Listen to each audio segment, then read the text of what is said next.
जय हिंद। स्वागत है आप सभी का आपके अपने YouTube channel SG by science classes में और मैं हूं दीपक। फ्रेंड्स, आज के इस वीडियो में देखने वाले हैं संस्कृत के 7वां पाठ अध्याय जो है आपका 7 है, जिसका नाम क्या है? नीति श्लोका। पाठ का क्या नाम है?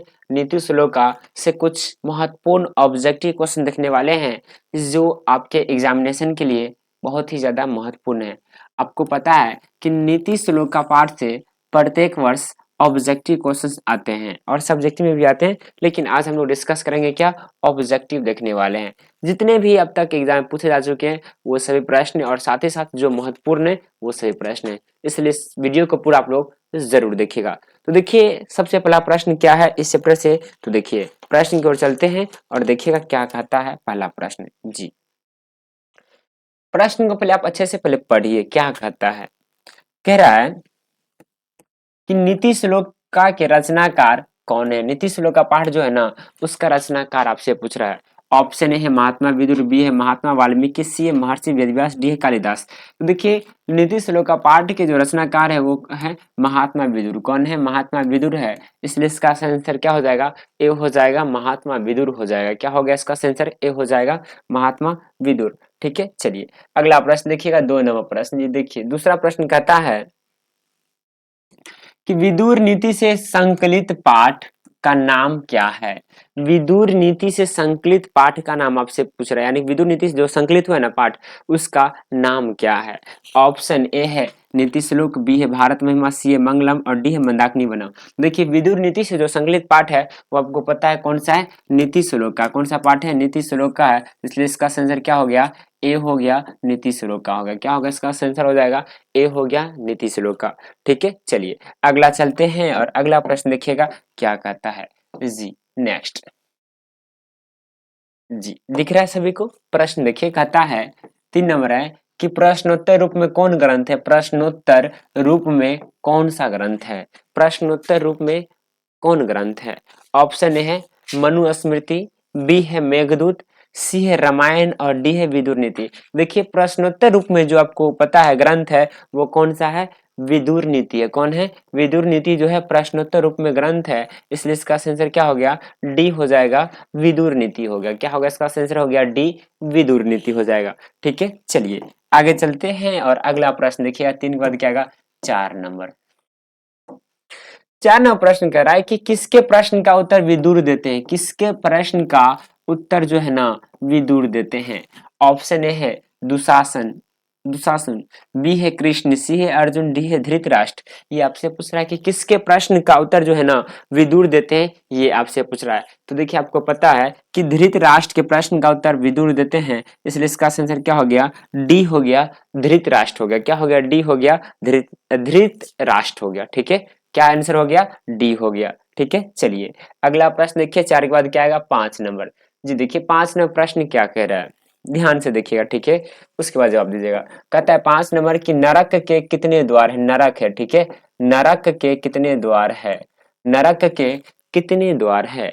ऑप्शन ए है 1 2 3 4। बतलाइए नरक के कितने द्वार है, ये आपसे पूछ रहा है। तो आप सभी को पता है कि नरक के जो द्वार है ना कितने हैं? 3 द्वार है। नरक के कितने द्वार है? 3 द्वार है, तो इसलिए इसका आंसर क्या हो जाएगा? सी हो जाएगा, 3 हो जाएगा। नरक के कितने द्वार है? 3 द्वार है। ठीक है, चलिए अगला प्रश्न देखिए क्या कहता है। जी, 6 नंबर प्रश्न है, ध्यान से देखिएगा। कहता है कि क्षमा किसकी हत्या करती है? क्षमा जो है ना वो किसकी हत्या करती है, ये आपसे पूछ रहा है।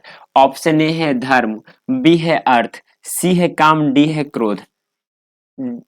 डी क्या है? क्रोध है। प्रश्न कर रहा है कि क्षमा किसकी हत्या करती है? क्षमा जो है ना वो किसकी हत्या करती है? देखिए, आपको पता है कि क्षमा जो है ना वो क्रोध की हत्या करती है। किसकी हत्या करती है? क्रोध की। तो इसलिए इसका आंसर क्या हो गया? डी हो गया, क्रोध हो जाएगा। क्या हो जाएगा इसका आंसर? हो जाएगा डी, क्रोध हो गया। ठीक है, चलिए आगे चलते हैं और अगला प्रश्न देखिएगा क्या कहता है। जी, 7 नंबर प्रश्न देखिए, बहुत ही अच्छा प्रश्न है, ध्यान से देखिएगा। ठीक है जी, कह रहा है 7 नंबर कि कौन सर्वश्रेष्ठ धन है? कौन सर्वश्रेष्ठ धन है? ऑप्शन ए है धर्म, बी है अर्थ, सी है काम, डी है क्रोध। आपसे पूछ रहा है कौन सर्वश्रेष्ठ धर्म है? देखिए, सर्वश्रेष्ठ धन है, धर्म नहीं, सॉरी, धन है, तो वो है धर्म जो है क्या है, सर्वश्रेष्ठ धन है, इसलिए इसका आंसर क्या हो गया, ए हो गया, धर्म हो गया, क्या हो गया, ए धर्म जो है क्या है, सब सर्वश्रेष्ठ धन है, क्या है, सर्वश्रेष्ठ धन है। ठीक है, चलिए अगला प्रश्न देखिएगा क्या कहता है। 8 नंबर जी, देखिए कह रहा है प्रश्न कि किससे सुख की प्राप्ति होती है, किससे सुख की प्राप्ति होती है। ऑप्शन ए है धर्म से, अहिंसा से, काम से, क्रोध से। किससे सुख की प्राप्ति होती है, तो आपको पता है कि सुख की प्राप्ति किससे होती है, क्रोध से होती है। किससे होती है, क्रोध से, इसलिए इसका आंसर क्या हो गया, डी हो जाएगा, क्रोध हो गया। क्या हो गया, इसका आंसर हो गया डी, क्रोध हो गया। ठीक है, चलिए आगे चलते हैं। 8 के बाद क्या है, 9 नंबर जी। 9 नंबर प्रश्न देखिए क्या कह रहा है, कहता है 9 नंबर कि कौन ऐसा धन है जिससे संतुष्टि मिलती है। कौन ऐसा धर्म है जिससे क्या मिलती है, संतुष्टि मिलती है। कौन ऐसा धर्म है जिससे क्या मिलती है, संतुष्टि मिलती है। ऑप्शन ए है धर्म, अर्थ, विद्या, क्रोध। तो देखिए आपसे पूछ रहा है कि ऐसा कौन सा धन है ना जिससे क्या मिलती है, संतुष्टि मिलती है। तो आपको पता है कि संतुष्टि जो मिलती है किससे मिलती है, विद्या से मिलती है। किससे मिलती है, विद्या से, इसलिए इसका आंसर क्या हो गया, सी हो जाएगा, विद्या हो गया। क्या हो गया, सी आंसर हो गया, विद्या। ठीक है, चलिए अगला प्रश्न देखिए। 9 के बाद क्या आएगा, 10 नंबर। कहता है 10 नंबर कि किससे विद्या की रक्षा होती है। किससे विद्या की रक्षा होती है। ऑप्शन ए है सुत्ते, बी है अभ्यास, सी है उबटन, डी है आचरण। किससे विद्या की रक्षा होती है, ये आपसे पूछ रहा है। तो देखिए विद्या की जो रक्षा होती है, आप सभी को पता है किससे होती है रक्षा, वो अभ्यास से होती है। किससे रक्षा होती है, अभ्यास से विद्या की रक्षा होती है। इसलिए इसका आंसर क्या हो गया, बी हो जाएगा। क्या हो जाएगा, इसका आंसर हो जाएगा बी, अभ्यास हो गया। ठीक है, चलिए आगे चलते हैं। और 10 के बाद क्या गया, 11 नंबर जी। 11 नंबर प्रश्न देखिए और जवाब दीजिए क्या होगा। प्रश्न कह रहा है 11 कि धर्म की रक्षा रक्षा किससे होती है। धर्म की रक्षा किससे होती है। धर्म की रक्षा किससे होती है, सत्य से, अभ्यास से, उबटन से, आचरण से। तो देखिए अभ्यास से किसकी रक्षा होती है, तो विद्या की रक्षा होती है। किसकी रक्षा होती है, विद्या की रक्षा किससे होती है, अभ्यास से। किससे, अभ्यास से। लेकिन धर्म की रक्षा किससे होती है, सत्य से। किससे होती है, सत्य से धर्म की रक्षा होती है। किसकी रक्षा होती है, धर्म की। इसलिए इसका आंसर क्या हो गया, ए हो जाएगा, सत्य हो गया। क्या हो गया, इसका आंसर हो गया ए, सत्य हो गया। ठीक है, चलिए आगे चलते हैं। अगला प्रश्न देखिएगा 11 के बाद क्या आएगा, 12 नंबर। देखिए कहता है रूप की रक्षा किससे होती है। रूप की रक्षा आपसे पूछ रहा है, रूप की रक्षा किससे होती है। तो रूप की रक्षा जो होती है आपको पता है, सत्य से, क्या हो गया, धर्म की, अभ्यास से, विद्या की। तो रूप की रक्षा किससे होती है, उबटन से होती है। किससे होती है, उबटन से रूप की रक्षा होती है। किसकी रक्षा होती है, उबटन से। रूप की रक्षा किससे होती है, उबटन से। तो इसलिए इसका आंसर क्या हो गया, सी हो गया, उबटन हो गया। क्या होगा, इसका आंसर हो जाएगा सी हो गया। ठीक है, चलिए आगे चलते हैं। और अगला प्रश्न देखिए 12 के बाद क्या आएगा, 13 नंबर जी। 13 नंबर प्रश्न देखिए कहता है कि खानदान की रक्षा किससे होती है। खानदान की रक्षा किससे होती है, ये आपसे पूछ रहे हैं, बतलाइए क्या होगा इसका आंसर। जी देखिए आप जितने ऑप्शन है ना सभी का एक एक क्वेश्चन देख चुके हैं। देखिए कैसे कैसे देखिए, सुनिएगा। सत्य से किसकी रक्षा होती है, तो आपको पता है धर्म की। किससे किसकी रक्षा होती है, सत्य से, धर्म की।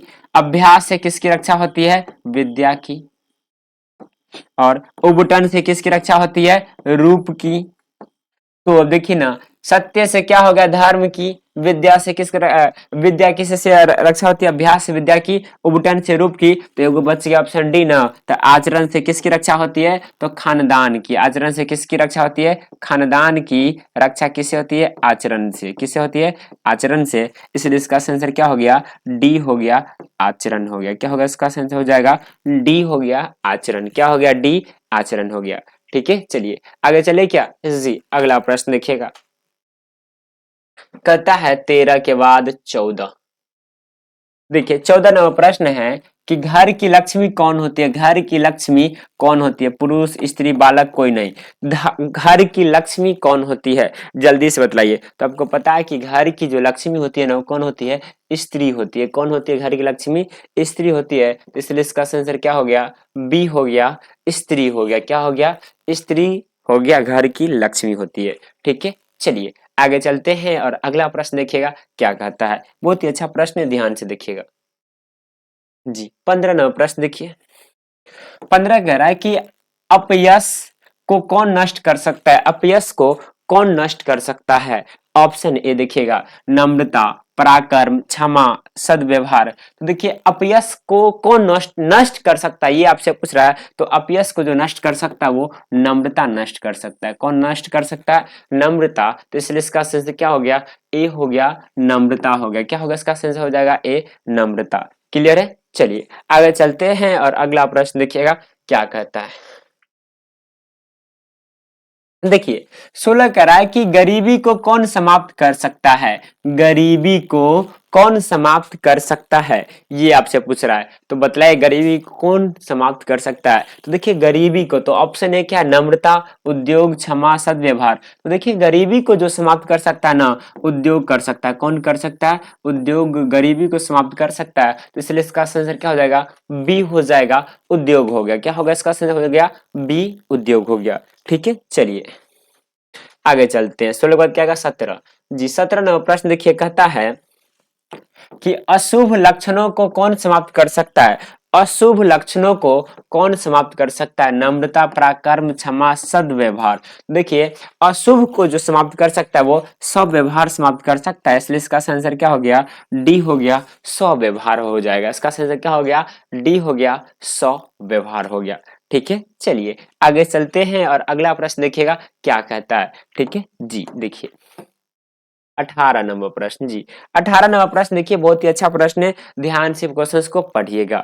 ठीक है, कहता है, कह रहा 18 कि प्रगति की इच्छा रखने वाले मनुष्य को कितने दोषों को त्याग देना चाहिए। प्रगति की इच्छा रखने वाले मनुष्य को कितने, कितने हैं ये, कितने, कितने, कितने दोषों को त्याग देना चाहिए। 5 4 4 5 6 4 3। तो देखिए प्रगति की इच्छा रखने वाले मनुष्य को जो दोष को त्यागना चाहिए, आपको पता है कितने दोष को, 6 दोषों को। कितने दोषों को, 6 दोषों, दोष नहीं दोषों है, क्या है, दोषों को त्याग देना चाहिए। तो इसलिए इसका आंसर क्या हो गया, बी हो गया, 6 हो गया। चलिए अगला प्रश्न देखिए, कहता है, प्रश्न कह रहा है कि 19 नंबर की काम, क्रोध और लोभ, काम, क्रोध और लोभ किसके द्वार है। काम, क्रोध और लोभ किसके द्वार है, काम, क्रोध और लोभ किसके द्वार है। ऑप्शन ए है स्वर्ग के, नरक के, पृथ्वी के, कोई नहीं।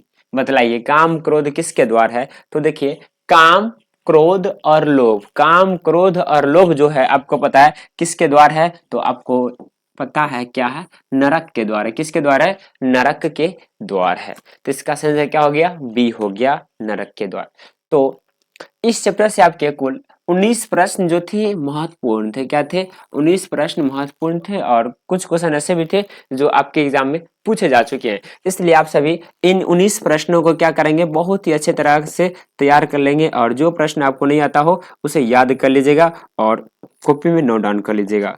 और इससे जो पहले हम लोग लेक्चर देखे यानी कि 6 अध्याय का देख चुके हैं, तो उन सभी का भी आप लोग अच्छे से रिवाइज कर लीजिएगा, रिविजन करते हैं और वीडियो को फिर से रिपीट करके देख सकते हैं। तो मिलते हैं अगले वीडियो में और आज के लिए लगते इतना ही। जय हिंद, जय भारत।